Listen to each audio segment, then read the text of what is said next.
ఏ తెలుగు ఛానల్కి స్వాగతం అండి. నేను మీ కృష్ణ చైతన్య మండేలా. మొదటిగా లేటెస్ట్ అప్డేట్స్ కోసం మన ఏ తెలుగు ఛానల్ సబ్స్క్రైబ్ చేసుకోండి. అలానే మీరు విద్యార్థులైన ఉద్యోగస్తులైన లేటెస్ట్ అప్డేట్స్ కోసం ఖచ్చితంగా మన ఏ తెలుగు న్యూస్ అయితే ఖచ్చితంగా ఫాలో అవ్వండి. మన ఏ Telugu beginner course 11th batch June 9వ తారీఖున స్టార్ట్ అవుతుంది. మన ఏ తెలుగు కోర్సులో ప్రతి వారం డౌట్ సెషన్స్ తో పాటుగా రికార్డింగ్ క్లాస్ కూడా ఆఫర్ చేస్తున్నాం. ఇంట్రెస్ట్ ఉంటే మన ఏ తెలుగు కోర్సులో జాయిన్ అవుదాం అనుకుంటే స్క్రీన్ పై కనిపించే నెంబర్ కి వాట్సాప్ చేయండి. We're taking only limited seats. So late చేయకుండా రిజిస్టర్ చేసుకోండి. ఫస్ట్ అప్డేట్ చూసుకున్నట్లయితే దుబాయ్లో ఎవరైతే ఉన్నారో వాళ్ళకి ఒక అదిరిపోయే న్యూస్ ఏంటంటే ChatGPT ప్లస్ సబ్స్క్రిప్షన్ ఉచితంగా లభిస్తుంది అనమాట. దీనికి కారణం ఏంటంటే దుబాయ్ ప్రభుత్వం వాళ్ళు ఓపెన్ ఏ కంపెనీ వాళ్ళతో కొలాబరేట్ జరిగింది అనమాట. యుఏఈ గవర్నమెంట్ ఉద్దేశం ఏంటంటే అక్కడ ఉన్న సిటిజన్స్ అందరూ కూడా ఏ నేర్చుకోవాలనే ఉద్దేశంతో మరింత యాక్సెస్ బాగా లోతుగా వెళ్ళడం కోసం వీళ్ళు ఇప్పుడు ChatGPT ప్లస్ సబ్స్క్రిప్షన్ ని ఉచితంగా ఇస్తున్నారు. ఇది ఏ ప్రాజెక్ట్ అంటే స్టార్ గేట్ యుఏఈ ప్రాజెక్ట్ లో భాగంగా ఈ పర్టికులర్ సబ్స్క్రిప్షన్ అది ఉచితంగా అయితే ఇవ్వబోతున్నారు అనమాట. సో ఇక్కడ పాయింట్ ఏంటంటే వాస్తవానికి ChatGPT ప్లస్ సబ్స్క్రిప్షన్ తీసుకోవాలంటే సుమారుగా $20 అయితే ఖర్చు అవుతుంది. సో $20 ఖర్చు ఏదైతే ఉందో అది free of cost.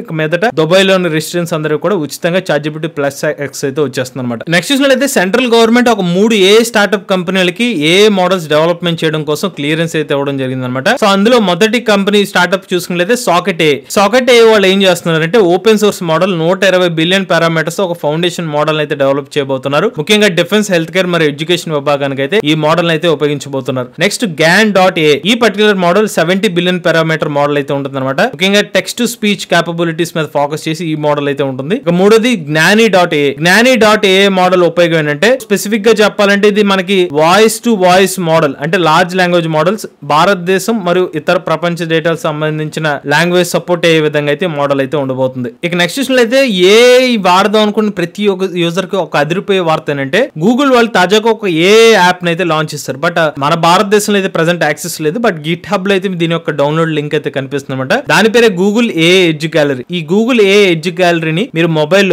Android version లో అయితే ఇన్స్టాల్ చేసుకున్న తర్వాత మీరు జెమ్మా మోడల్స్ ని ఇన్స్టాల్ చేసేసుకుంటే కనుక మీకు ఇంటర్నెట్ యాక్సెస్ లేకపోయినా కూడా మీరు ఏ సంబంధించిన చాట్ బోట్ కింద యూసేజ్ అయితే చేసుకోవచ్చు. అంటే ఉదాహరణకి జెమినీ మోడల్ ఉంది కదా, జెమినీ మోడల్ లో మీరు టెక్స్ట్ సంబంధించిన ఇన్ఫర్మేషన్ కావాలంటే ఇమేజ్ జనరేట్ చేసుకోవాలనుకుంటే ఇంటర్నెట్ కావాలి. బట్ ఈ మోడల్ ని మీరు డిఫాల్ట్ గా దీనికి సంబంధించిన ప్యాకేజ్ ఒకటి ఉంటుంది 3GB 4GB వరకు. అదంతా మీరు ఇంటర్నెట్ లో డౌన్లోడ్ చేసేసుకుంటే కనుక ఉచితంగానే ఇంటర్నెట్ కనెక్టివిటీ లేకుండానే మీరు ఏ మోడల్ అయితే రన్ చేసుకోవచ్చు అనమాట. నెక్స్ట్ అయితే అమెజాన్ వెబ్ సర్వీసెస్ AWS వాళ్ళు తాజాగా మరికొన్ని డేటా సెంటర్స్ అయితే ఏర్పాటు చేయబోతున్నారు. ముఖ్యంగా వీళ్ళు మెక్సికోలో ఉన్న డేటా సెంటర్స్ లో మరికొన్ని డేటా సెంటర్స్ అయితే ఏర్పాటు చేయబోతున్నారు అనమాట. అలానే చిలే, న్యూజిలాండ్, సౌదీ అరేబియా, తైవాన్ వంటి దేశాల్లో కూడా కొత్త ఫెసిలిటీస్ అయితే ఏర్పాటు చేయబోతున్నారు. దీనికి కారణం ఏంటంటే వీళ్ళ డిమాండ్ అయితే ట్రాఫిక్ బాగా పెరిగిపోతుంది అనమాట.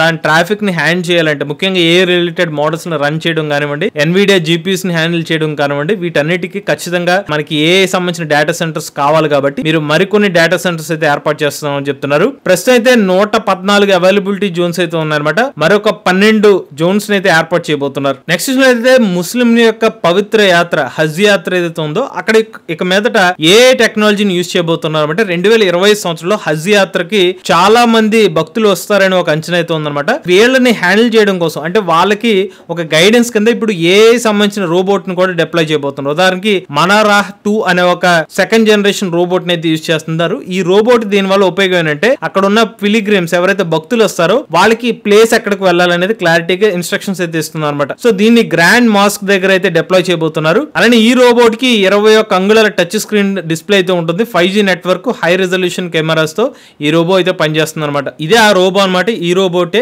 ఏ టెక్నాలజీతో గైడెన్స్ అయితే ఇస్తుంది. నెక్స్ట్ అయితే సూపర్ మేకర్ కంపెనీ వాళ్ళు తాజాగా ఒక నెక్స్ట్ జనరేషన్ జనరేట్ టెక్స్ట్ కానివ్వండి, జనరేట్ వీడియో, మ్యూజిక్ సంబంధించిన ఫీచర్స్ అయితే లాంచ్ చేశారు అనమాట. ఇదే సూపర్ మేకర్ ఏ అనమాట. వీళ్ళ అఫీషియల్ వెబ్సైట్ లో మీరు టెక్స్ట్ టు వీడియోస్ కానివ్వండి, image to video, text to image, image to image, text to music, text to speech వంటి ఫీచర్స్ అయితే ఇప్పుడు మీరు ట్రై చేయొచ్చు అనమాట. దీని గురించి ఒక డెడికేటెడ్ వీడియో కూడా మన ఏ తెలుగు ఛానల్ అప్లోడ్ చేస్తాం. ఇక నెక్స్ట్ చూసినట్లయితే గూగుల్ కంపెనీ వాళ్ళ జెమినీ మోడల్ తాజాగా ఈమెయిల్స్ ని ఆటోమేటిక్ గా సమ్మరైజ్ చేసి ఇచ్చేస్తుంది అనమాట. సో ఎవరైతే జెమినీ మోడల్ ని ఈమెయిల్స్ ఇంటిగ్రేట్ చేసుకుంటున్నారు అంటే కొంతమంది యూజర్స్ కి ఇంటిగ్రేట్ చేసుకునే ఆప్షన్ కూడా ఉంటుంది అనమాట. డిఫాల్ట్ గానే ఎవరైనా జీమెయిల్స్ చూసుకుంటే దానికి సంబంధించిన సమ్మరైజ్ అయితే చూపిస్తుంది అనమాట. సో ఇది ఒక పవర్ఫుల్ ఏ ఫీచర్ కింద అయితే చాలా మందికి అయితే హెల్ప్ అవుతుంది. నెక్స్ట్ అయితే the Indian institute of technology IIT మండి వాళ్ళు తాజాగా ఒక సరికొత్త ఇనిషియేటివ్ అయితే అనౌన్స్ చేశారనమాట. అదే ప్రయాస్ 3.0. ఈ ప్రయాస్ 3.0 ఏదైతే ఉందో ఒక నెల పాటు ఒక ట్రైనింగ్ ప్రోగ్రామ్ అనమాట. రోబోటిక్స్ విభాగంలో, ఆర్టిఫిషియల్ ఇంటెలిజెన్స్ డొమైన్ విభాగంలో మరియు ఇంటర్నెట్ ఆఫ్ థింగ్స్ సంబంధించిన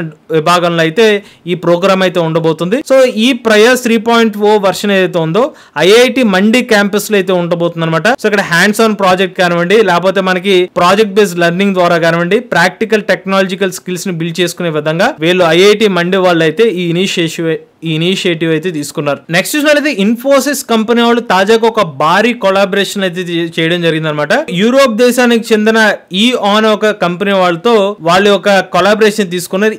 ఈ ఆన్ అనే కంపెనీ ఏదైతే ఉందో యూరోప్ లోని ఒక అతిపెద్ద ఎనర్జీ ప్రొవైడర్ అనమాట. వీళ్ళు ఇప్పుడు ఇన్ఫోసిస్ కంపెనీ వాళ్ళు ఏం చేస్తారంటే యూరోప్ ఖండం మొత్తంగా ఉన్న 77,000 పైగా ఎంప్లాయీస్ ఎవరైతే ఉన్నారో వాళ్ళందరికీ కూడా artificial intelligence related digital work place అయితే ఇన్ఫోసిస్ కంపెనీ వాళ్ళు అయితే హ్యాండిల్ చేయబోతున్నారు అనమాట. ఎంటర్ప్రైజెస్ రంగాన్ని ఒక నెక్స్ట్ లెవెల్ లో తీసుకెళ్లడం కోసం ఇన్ఫోసిస్ కంపెనీ వాళ్ళతో ఈఆన్ కంపెనీ వాళ్ళు అయితే కొలాబరేట్ అయినట్టుగా తెలుస్తుంది. Data driven work place environment సృష్టించడం కోసం, మరింత ఎఫిషియన్సీగా వర్క్ ని కంప్లీట్ చేయడం కోసం కానివ్వండి, ప్రాఫిట్స్ ని పెంచుకోవడం కోసం వీళ్ళు ఇన్ఫోసిస్ కంపెనీ వాళ్ళతో కొలాబరేట్ అయిన తెలియదు. తాజాగా వచ్చిన అతిపెద్ద డీల్స్ లో ఇన్ఫోసిస్ కి ఇది ఒక డీల్ అనమాట. ఇక నెక్స్ట్ చూసినట్లయితే తాజాగా the Indira Gandhi national open university IGNOU వాళ్ళు Indian institute of technology IIT Bombay వాళ్ళతో కొలాబరేట్ అయినట్టుగా తెలుస్తుంది. వీళ్ళిద్దరూ కలిసి ప్రాజెక్ట్ ఉడాన్ అయితే ముందు తీసుకెళ్తున్నారు. మరి ఈ ప్రాజెక్ట్ ఉడాన్ వల్ల ఉపయోగం ఏంటి? సో మనకి టెక్నికల్ రిలేటెడ్ సబ్జెక్ట్స్ చాలా ఉంటాయి అనమాట.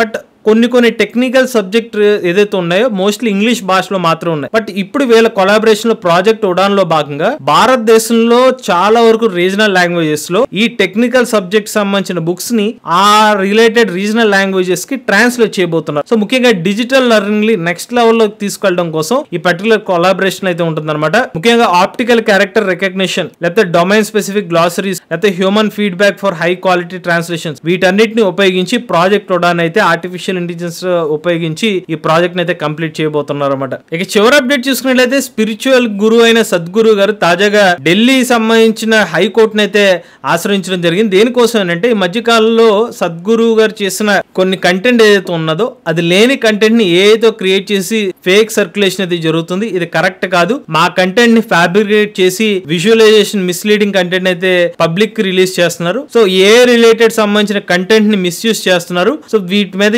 ఇమీడియట్ గా చర్యలు తీసుకోవాలని చెప్పి హైకోర్టుని కోరినట్టుగా తెలుస్తుంది అనమాట. సో ఇది కేవలం స్పిరిచువల్ గురూస్ కనే కాదు, చాలా మంది పర్సనాలిటీస్ కి ఎదురు అవుతున్న ఒక సమస్య అనమాట. ఇవి లేటెస్ట్ అప్డేట్స్ అండి. ఇటువంటి లేటెస్ట్ ఏ కరెంట్ కోసం ఏ తెలుగు ఛానల్ సబ్స్క్రైబ్ చేసుకోండి.